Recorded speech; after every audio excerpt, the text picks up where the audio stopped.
I once met a traveler who asked me a question that stayed with me for many years. He said, "Why do the strongest people I know always seem so alone?" At the time, I smiled. Not because the question was simple, but because it was painfully true. Let me tell you something I have learned in silence. The strongest people are not lonely because they are unlovable. They are lonely because they have learned to carry weight that others run from.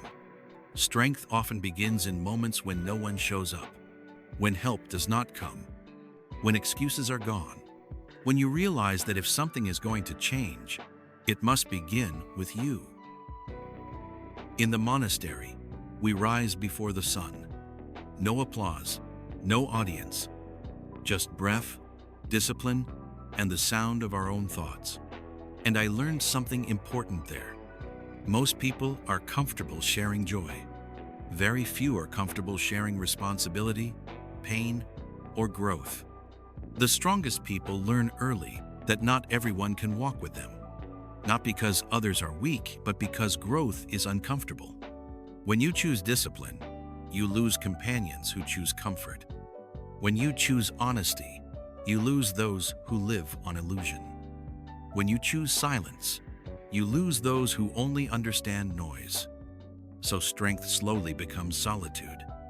But here is the part most people misunderstand. Loneliness is not always a punishment. Sometimes it is a teacher. In solitude, you hear your true voice. Not the voice shaped by approval, not the voice shaped by fear, but the quiet voice that asks, "Who am I when no one is watching?" I remember a time when I felt deeply alone, even among monks. I carried doubts I could not explain, questions I could not ask. So I sat with them, day after day, and eventually, the loneliness softened into clarity. I learned that strong people are often alone because they refuse to abandon themselves just to belong. They do not shrink to be accepted. They do not perform to be loved. They do not beg to be understood. They stand, still, steady, and sometimes solitary. If you are strong, you will notice something else. People come to you for advice, support, solutions, but rarely ask how you are holding up.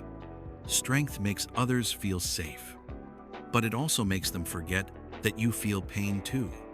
So let me offer you this wisdom. Do not confuse loneliness with failure. Do not assume silence means something is wrong with you. Sometimes, solitude is simply the space required to grow into who you are becoming. But remember this as well. Even the strongest must learn to rest, to receive, to allow connection where it is genuine. Strength is not suffering alone forever. It is knowing when to stand alone and when to open the door.